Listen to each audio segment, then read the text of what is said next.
저희 교회가 지난 한 달여 좀 넘었죠.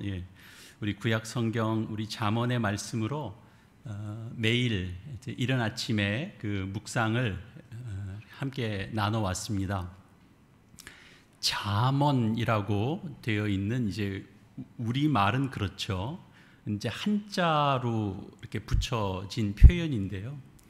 잠언의 이 잠자는 그 바늘 잠자입니다. 그리고 언은 우리 알듯이 말씀 언자죠. 그러니까 의미로 이렇게 생각을 해보면 바늘을 찌르듯이 이렇게 가르치는 말씀이다. 그런 의미가 됩니다.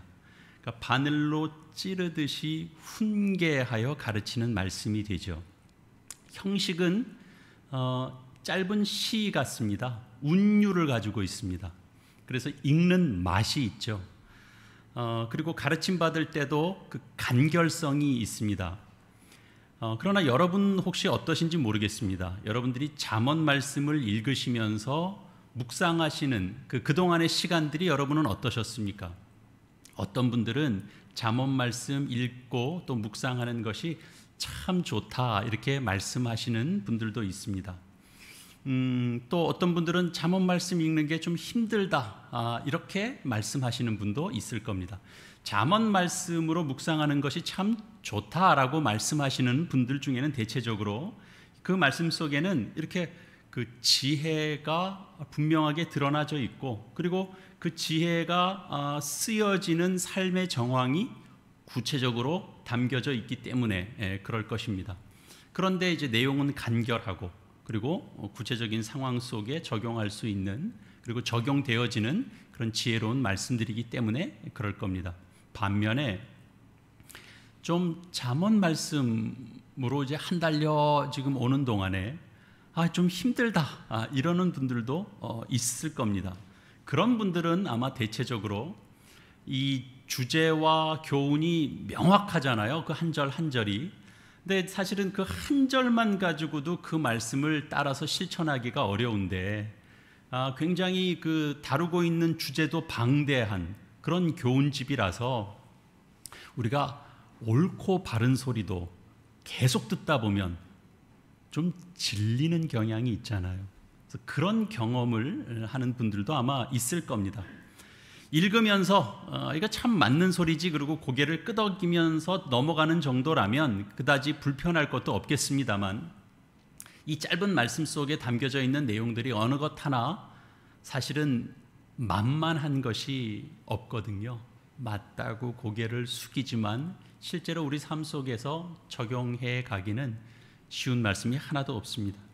그러면 약간 방향을 제가 좀 바꿔서 말씀을, 메시지를 준비하는 입장에서, 설교자 입장에서 잠언 말씀은 어떨까요? 좀 쉬울까요? 아니면 좀 부담스러울까요? 한마디로 말하면 무척 힘듭니다. 사실 메시지를 준비하는 일 자체가 힘든 일이긴 합니다만, 그 어떤 이야기가 좀 충분히 있고 그 충분히 있는 이야기 속에서 주제를 발견하고, 그리고 그 주제에 따라서 메시지를 뽑아내는 것도 쉽지 않을 수 있겠습니다만, 주제가 이미 명확해요. 명확하게 드러나는 말씀 속에서 이번에는 그 내용이 충분치가 않아요. 그 텍스트 자체가 짧기 때문에. 그래서 이제 메시지화해야 되거든요. 그러니까 그 작업도 사실은 만만치가 않은 겁니다.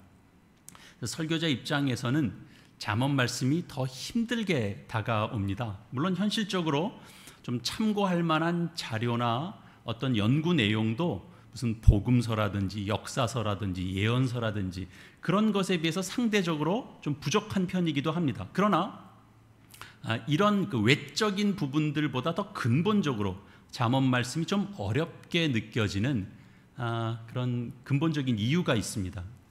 우선은 잠언이 성경의 다른 그 책들과 비교해서, 다른 책들과 달리 신학적 내용이 그 속에 깊이 담겨져 있다 이런 느낌보다는 좀 세속적인 느낌도 많이 느껴지기 때문에 그렇습니다. 성경이 우리에게 주는 그 가장 큰 유익, 가장 큰 능력이 뭐냐 그러면 그것은 하나님에 대한 계시가 담겨져 있기 때문에 그렇습니다. 성경 속엔 구원에 관한 가르침이 담겨져 있습니다. 우리는 그렇게 이야기할 수 있습니다. 그것이 세상에서 일반적으로 이야기하고 접하고 하는 그런 어떤 교훈과는 차원이 전혀 다른 그런 이야기가 담겨져 있죠. 하나님이라는 존재 자체가 그렇고 전능하시고 불변하시고 영원히 선하시고 그런 존재가 있잖아요. 그리고 이제 성경에서 전하는 하나님에 대한 설명이 기존의 인간들이 가질 수 있는 생각들을 여실히 무너뜨립니다.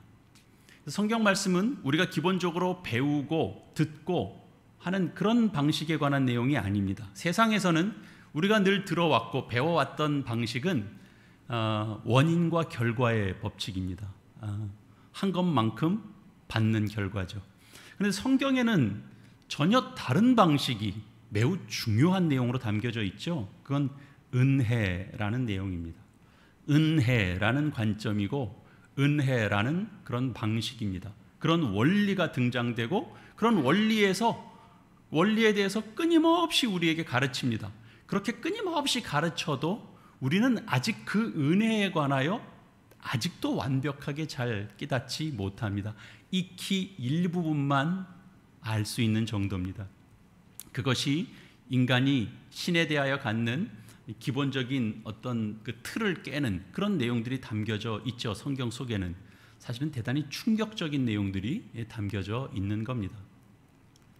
그리고 모든 만물을 다스리시고 주관하시는 분이 바로 그 하나님이시다라는 사실 앞에 우리가 무릎을 꿇게 되죠. 두 손을 들게 되죠. 우리는 성경을 읽으면 하나님께서 바로 우리가 눈에 보이는 그런 모든 어떤 현상들 그 너머에 실제하고 계신다라고 하는 것을 우리는 깨닫습니다. 그러니까 성경이 없다면, 성경 말씀이 없다면 당연히 사람들은 어떻게밖에 살 수밖에 없냐 하면 전통에 따를 수밖에 없고 우연을 기대하면서 살 수밖에 없고 그리고 인간이 내리는 결정, 그 결정이 중요하다라는 얘기, 그 관점으로밖에는 세상을 이해할 수가 없을 것입니다. 거기에 이제 물론 우상도 한몫하겠죠. 인간 역사가 그래 왔잖아요. 과거에서부터 지금까지. 그리고 앞으로도 그럴 겁니다. 보이지 않는 어떤 그 영적 존재에 관한 어떤 감각은 있는데 그것이 하나님이라는 것까지는 그게 이제 연결이 잘 안 되니까 귀신은 있다 정도는 사람들이 생각한단 말이죠. 그러니까 이제 무슨 일을 하면 악귀를 쫓아내야 된다라는 정도는 인간도 생각하는 거죠. 그런 방식으로 삶을 이해하면서 살아갈 겁니다. 앞으로도. 그러나 성경은 인간 역사를 통해서 그리고 인간 삶 속에 실제로 역사하시고 살아 계시는 분이 분명히 있는데 그분이 천지를 창조하신 하나님이시다라고 가르칩니다. 분명하게 가르치고 있고 그리고 설득력 있게 우리에게 가르쳐주고 있습니다. 그래서 고난과 역경 그리고 그 속에 은혜와 간섭 이런 것이 가득한 그런 이야기를 우리에게 들려주죠. 역사를 들려주죠. 거기에 인간 서사가 담겨져 있죠. 아브라함이라는 한 사람을 부르시죠. 자기 고향, 친척, 그 아버지 집을 떠나라 그럽니다. 그냥 평범하게 살던 한 사람을 그렇게 불러내십니다. 그리고 내가 너에게 보여줄 땅으로 가라 그럽니다. 여러분, 이게 쉬운 일입니까? 만만한 일입니까? 그 결정하는 과정에도 어떤 시간들이 필요했을 거고 거기에는 뭔가 믿음이라는 행위가 이제 시작이 되는 겁니다. 억압받던 민족이 해방을 경험하는 일은 얼마나 놀라운 역사입니까?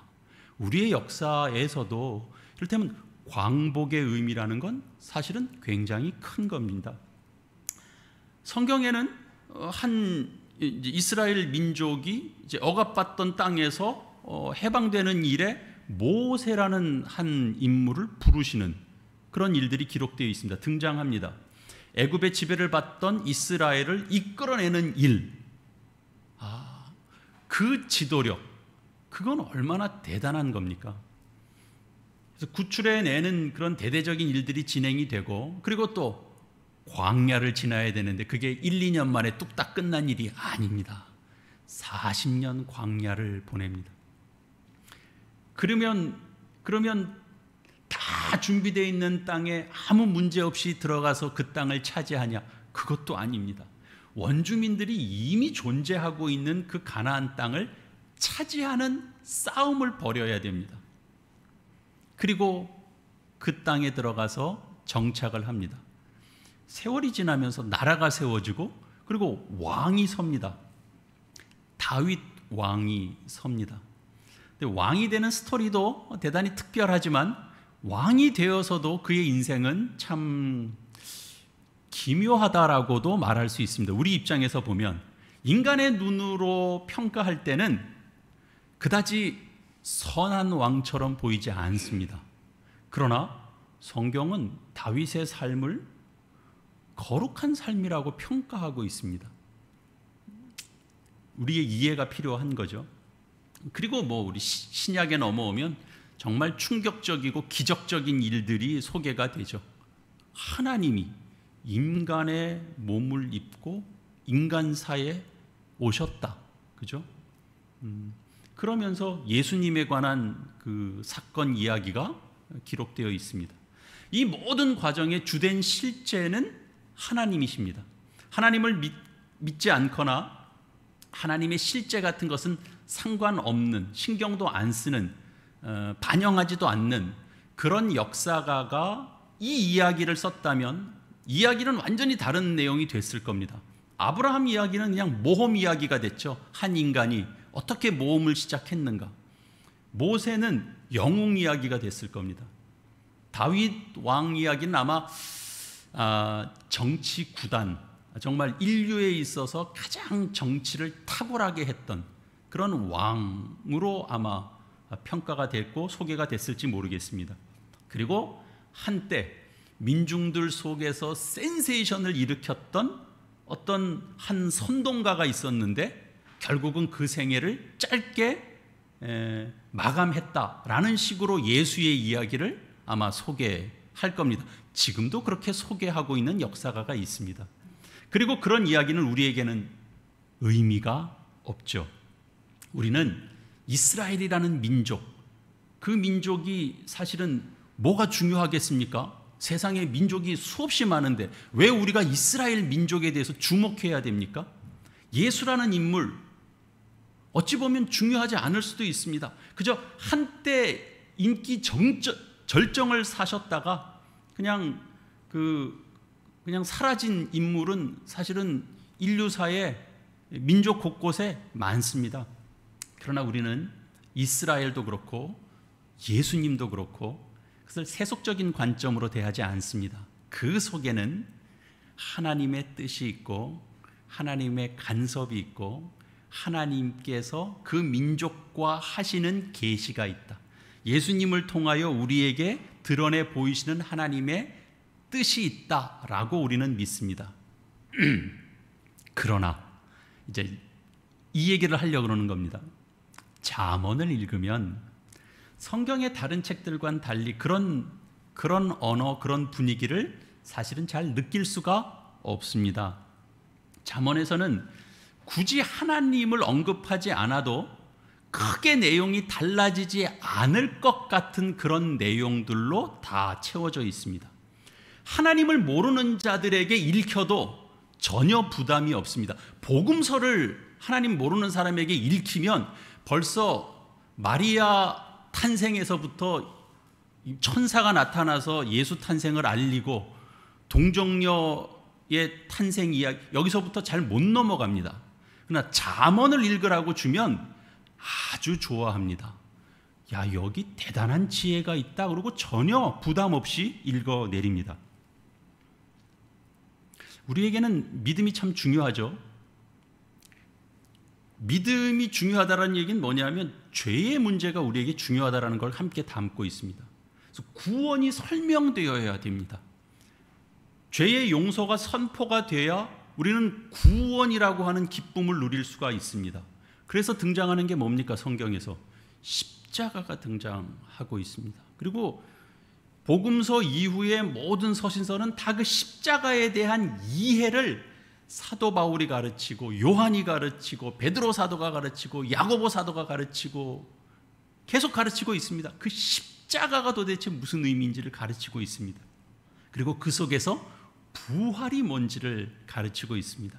그런데 잠언에는 그런 말씀이 나타나지 않습니다. 크게 고려도 안 돼 있는 것 같이 느껴집니다.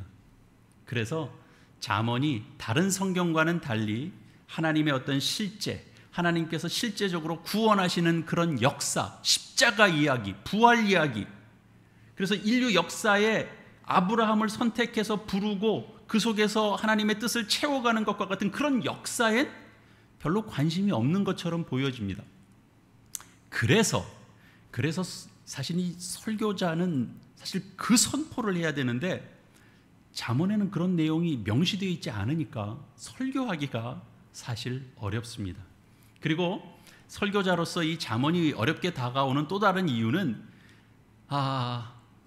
우리가 이 인격자의 발언이라고 우리가 봤는데요, 성경을.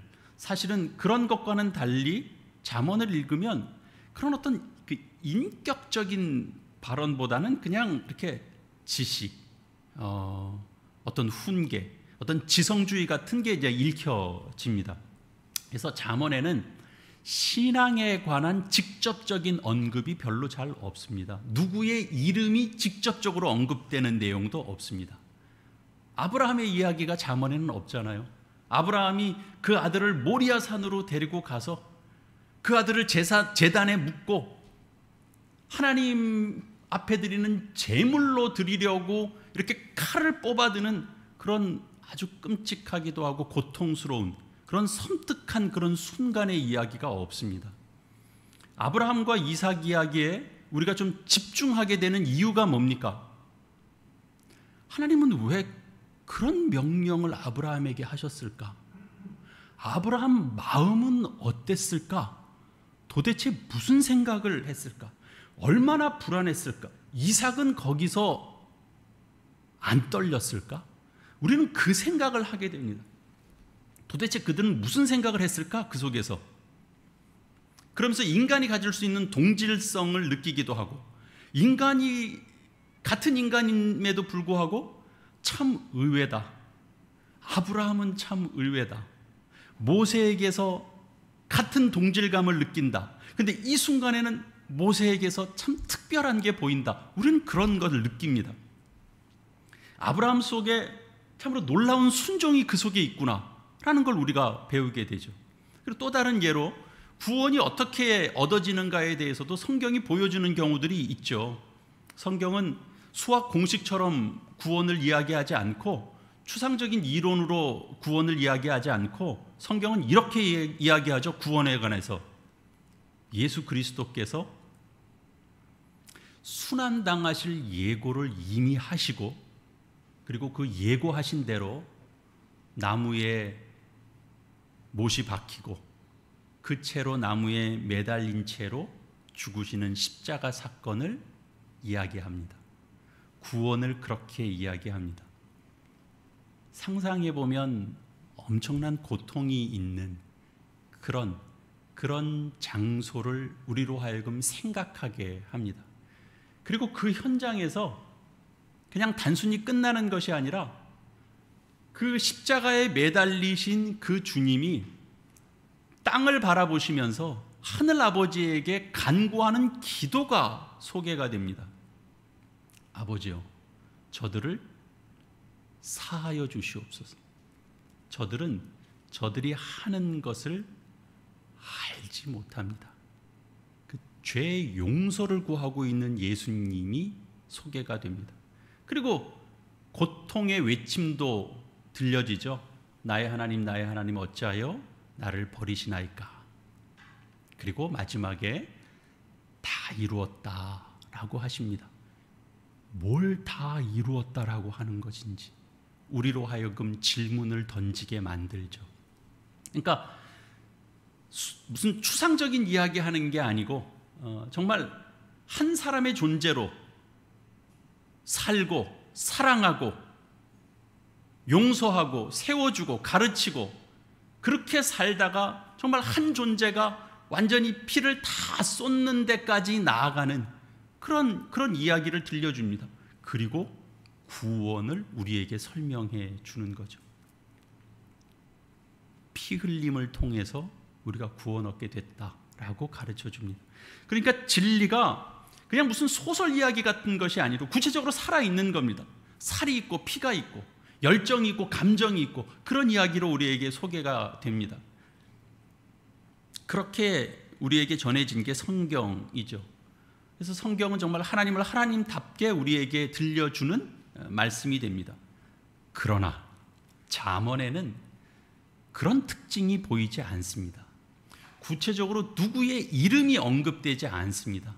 그러니까 구체적인 사건이 배경으로 나타나지 않습니다.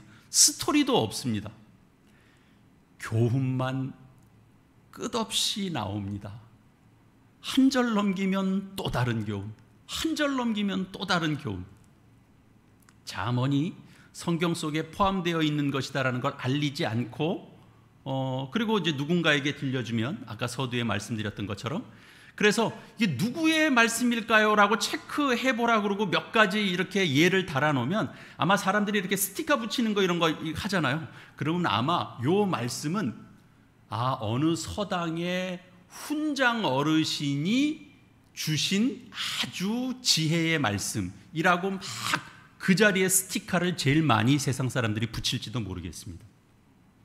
사람들이 따르는 지혜로 충분한 진리라고 그렇게 할 수 있겠지만 그러나 거기에는 이렇게 생동하는 어떤 생기, 활력, 구원의 생명력 이런 것들은 잘 읽혀지지 않습니다.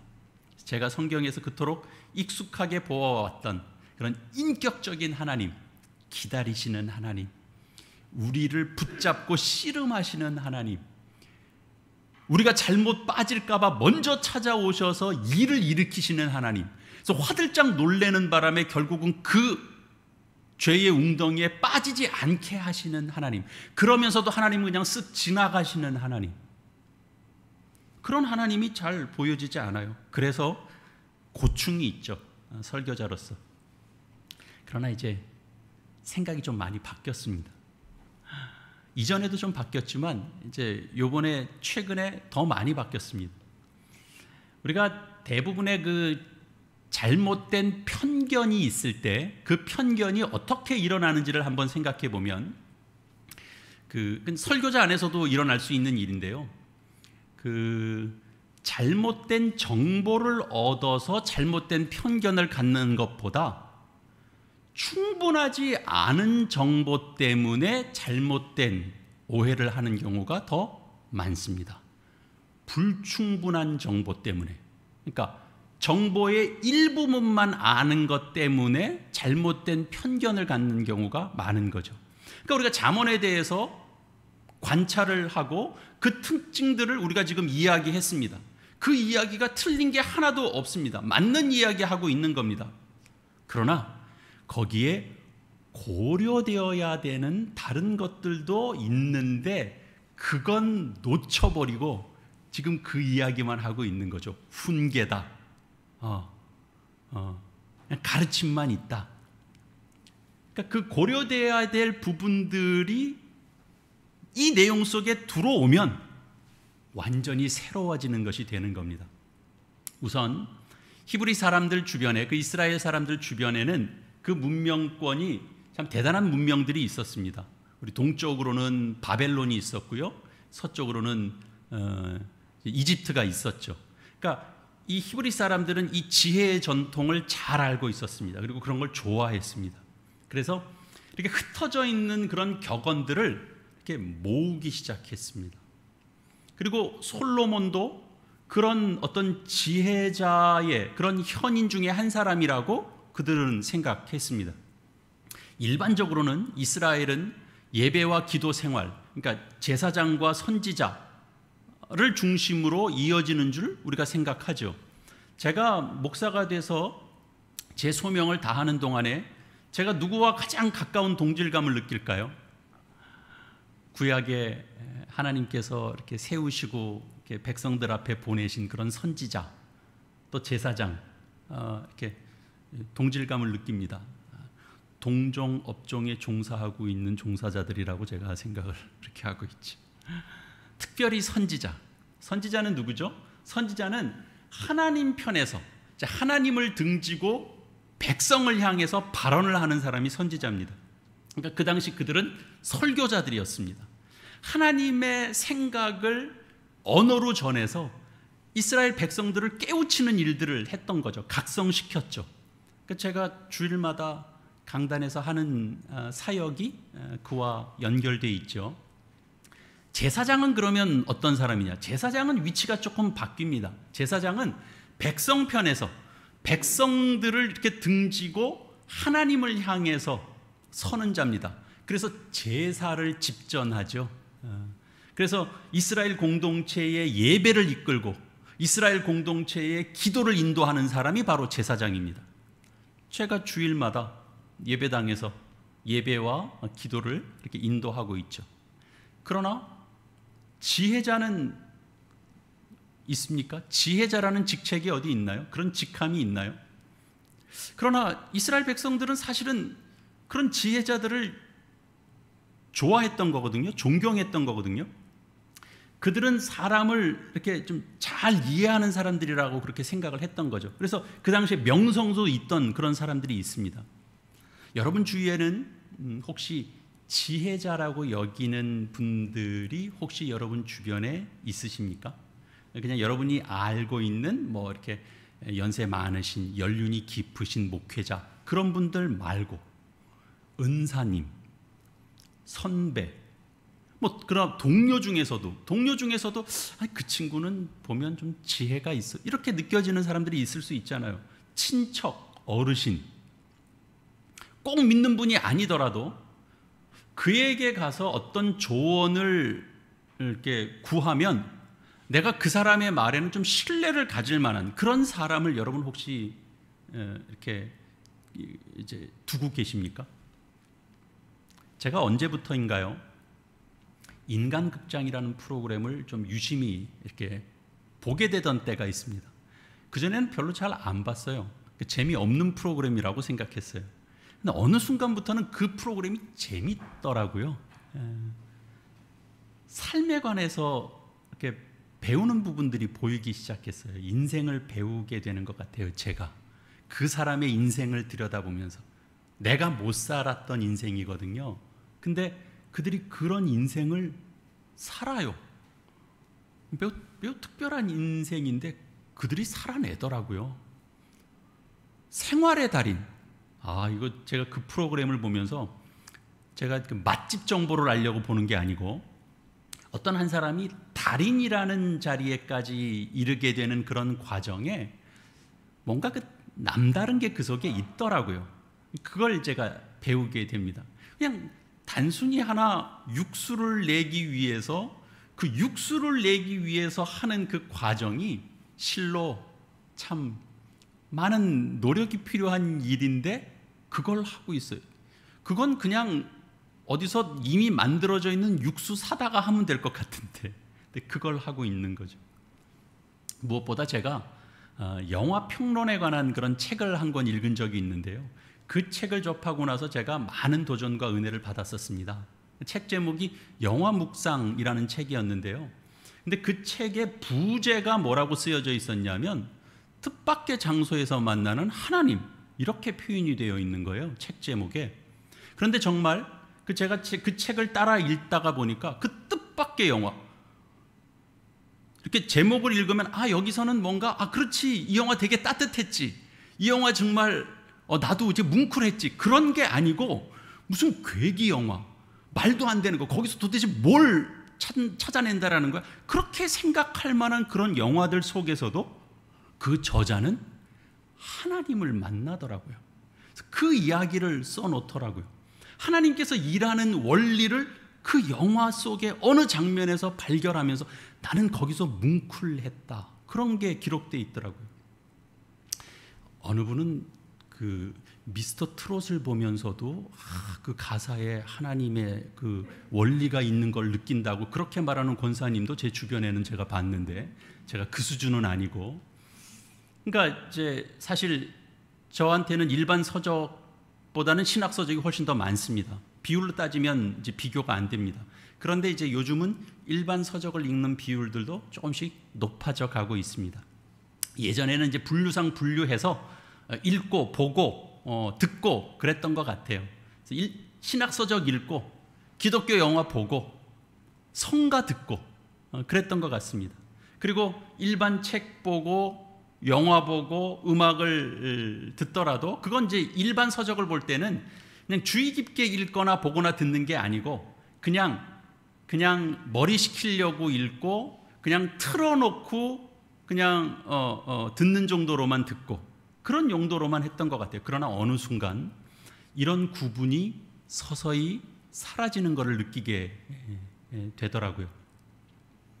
일반 서적을 읽어도 얻어내는 관점이 생기는 겁니다. 그냥 영화를 봐도 신앙의 원리가 발견되는 걸 느끼는 거죠. 인간극장을 봐도, 생활의 달인을 봐도 얻어지는 게 있는 겁니다. 제가 무슨 신문이나 잡지를 보면 예전에는 제일 안 보던 그런 코너인데 지금은 늘 그것만 봅니다. 오늘 무슨 일이 일어났는지는 잘 안 봅니다. 제가 뭘 주의 깊게 읽느냐 하면 누군가 인터뷰하는 기사가 나오죠. 신문이나 잡지에 보면 그 인터뷰, 기자가 질문 던지고 답하는 거, 그게 그렇게 재밌는 거예요. 한 사람의 이야기인데 거기 질문에 보면 이렇게 중요한 내용들이 곳곳 있어요. 어려웠을 때 어떻게 넘어가셨었습니까? 그때 참 힘드셨는데 그럴 때 제일 힘이 되던 게 뭔가요? 지금은 무슨 생각하고 지내십니까? 이런 거 이렇게 읽어 내려가다 보면 아, 그렇구나. 한 사람이 그런 과정을 넘기면서 이런 게 한 사람 속에 남는구나. 한 사람이 어려운 일을 넘어갈 때 뭘 붙들고 넘어가는구나.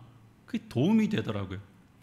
그래서 삶의 지혜를 이야기할 때 하나님을 명시적으로 이야기하지 않더라도 세상의 모든 지혜로움의 세계 속에는 반드시 그 하나님의 일하심, 하나님 나라에서 이루어지는 일이 사실은 그 속에서 일어나고 있구나. 그런 게 느껴지는 거예요. 하나님의 원리가 그 속에 배어 있구나. 그런 게 이제 보이는 거예요. 그렇지, 그게 하나님 나라의 원리지. 인내했구나, 절제했구나, 품었구나, 넘어갔구나, 기다렸구나. 그런 게 읽혀지는 거예요. 그게 다 뭐예요? 성령의 열매들 아니겠어요? 우리가 영적인 것과 세속적인 것을 우리가 내용과 형태상으로 구분합니다만 지혜로움이 일어나는 모든 현장에서 공통적으로 일어나는 건 뭐냐 하면 그 현장에는 반드시 하나님 나라의 일, 하나님 나라의 원리가 존재한다라는 사실입니다. 여러분, 성령님은요, 그 뜻하신 목적을 이루는데 사용하지 못할 게 하나도 없습니다. 성령님께서 그렇게 하신다면 우리도 못할 것이 없죠. 목회자들끼리 만나는 그런 만남뿐만 아니라 지혜의 사람들을 만나고 대화하는 자리에서도 얼마든지 함께 할 수 있는 거죠. 잠언 말씀이 우리에게 주는 유익은 그런 것이다. 저는 그렇게 생각합니다. 우리가 말씀을 읽을 때 우리 인생에 큰 유익을 얻습니다. 그리고 우리는 저의 앞집, 바로 제 앞집의 할머니가 손주 키우고 계시는데요, 그 키우는 이야기 들을 때도 우리는 어떤 유익을 얻습니다. 신자들이 그 삶을 살아갈 때 삶에서 일어나는 놀라운 경험들은 꼭 예배의 현장, 교회 속, 말씀 묵상 속에서만 반드시 일어나는 것은 아닙니다. 그러나 그런 놀라운 경험들이 우리에게 깨닫게 하는 부분들이 있죠. 그것이 하나님의 말씀과 연결되고 있다는 사실은 우리가 깨닫게 됩니다. 우리가 거룩, 성실, 진실, 덕스러운 말, 행동에 대해서 책임지는 어떤 태도, 이런 지혜를 배우는 것, 그런 것이 꼭 성경을 통해서만 얻어지는 것이 아닙니다. 세상 사람들 속에 있는데 그걸 배우는데 그 내용이 그는 그냥 인간사를 열심히 산다라고 생각했을지 모르나, 그러나 그 귀한 가치는 하나님이 우리에게 알려주신 지혜 속에 담겨져 있는 거였다라는 거죠. 저는 목회 생활이 그렇게 길지는 않습니다만 생이 왔다 갔다 하는 그런 중환자실에서 제가 이렇게 기도하고 시간을 보내면서 제가 참 진리를 깨닫게 된 적도 있고요.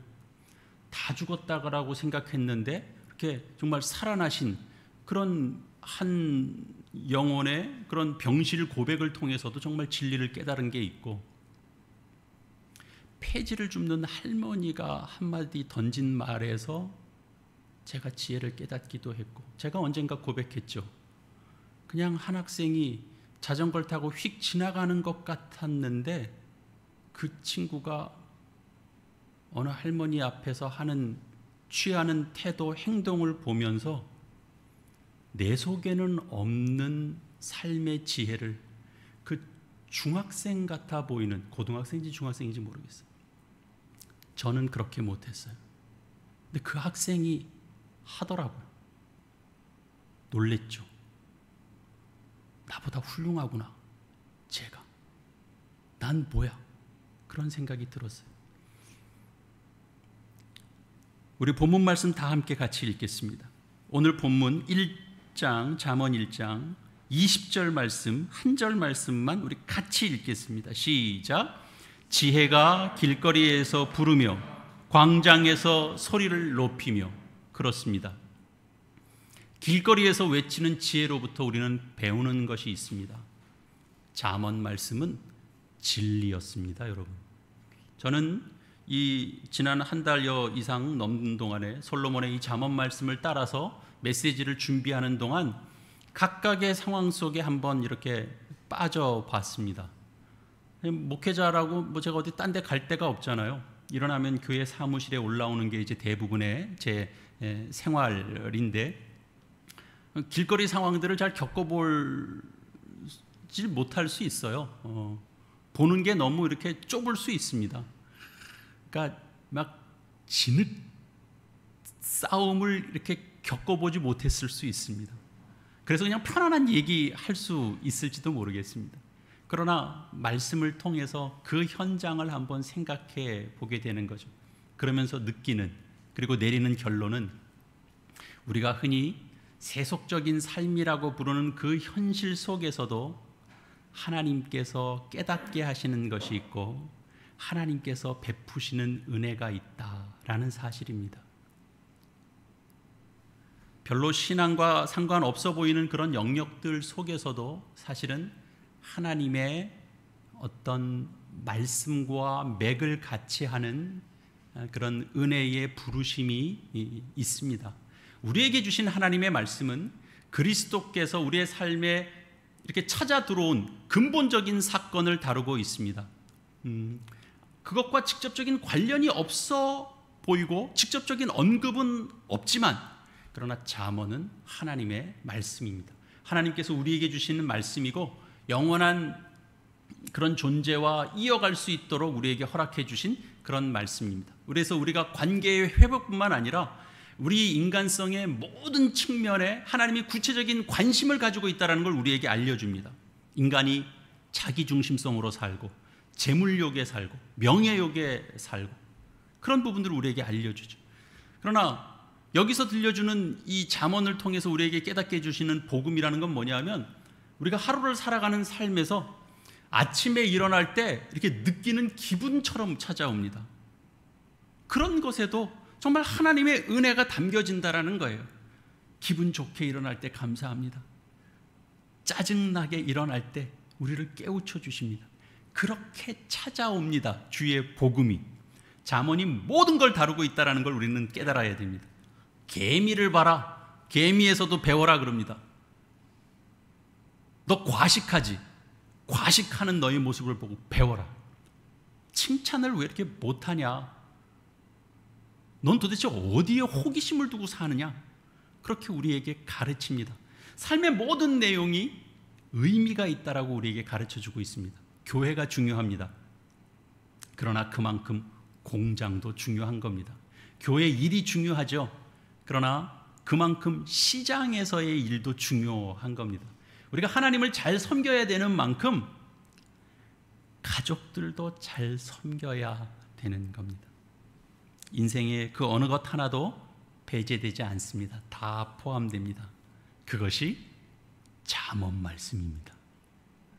잠언은 우리가 하나님에 대해서 그다지 중요하지 않고 또 중요하다고 여기지 않고 은혜의 영역이 아니라고 생각하는 그 모든 것을 다 성경 위에 올려놓게 합니다. 그리고 이제 내 삶도 함께 하나님의 말씀 위에 올려놓게 만들죠. 내가 말하는 내 언어의 방식, 내가 맺고 있는 어떤 사람과 이 불편한 관계, 내가 핸드폰 보고 내가 컴퓨터만 열면 종일 관심을 갖고 있는 어떤 것, 내가 느끼는 기분, 내가 느끼는 의심, 내가 갖고 있는 고민, 이런 걸 다 나열하게 만듭니다. 잠언이 우리를 그렇게 만듭니다.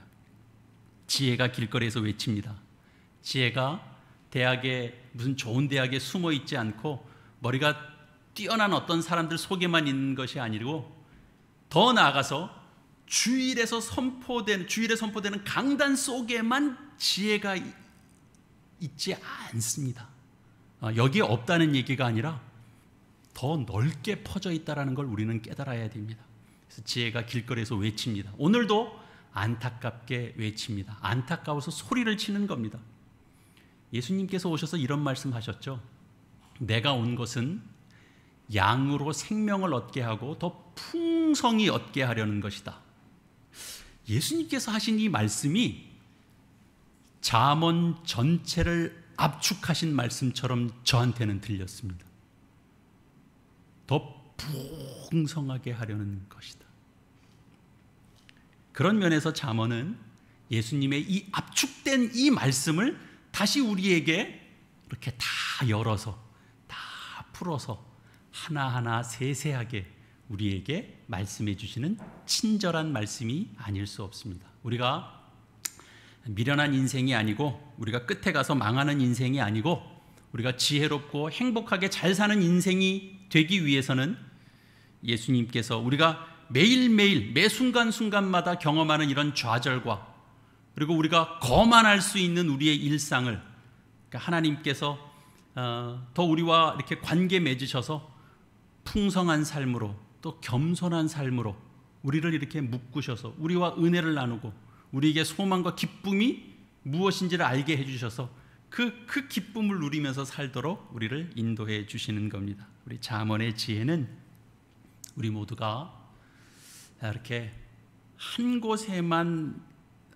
우리가 매몰되기 쉬운 우리의 생각을 더 풍성하게 열어주도록 우리를 가르치는 하나님의 지혜와 진리의 말씀입니다. 잠언이 서두에 한자로 풀 때 그것이 찌르는 언어라는 의미를 담고 있다고 말했습니다. 인간에게 있어서 새로워지는 은혜란 아픔의 자각에서부터 나옵니다. 우리가 바늘같이 예민하게 찔리는 아픔을 겪지 않으면 우리 삶에는 아무런 새로움이 일어나지 않습니다. 잠언 말씀을 통해서 길거리에서 외치는 소리를 통해서 뜻밖의 장소에서 나를 찌르는 그런 책망의 소리를 여러분이 듣게 된다면 돌이키시는 은혜를 누리시고 그리고 오늘 본문 말씀에 있는 대로 나의 책망을 듣고 돌이키라. 보라, 내가 나의 영을 너희에게 부어주며 내 말을 너희에게 보이리라. 주의 영이 부어지고 주의 말씀이 쏟아 부어지는 그런 은혜를 다 함께 누리시는 저와 여러분 되시기를 이 말씀으로 축원합니다. 시간 함께 기도하시겠습니다.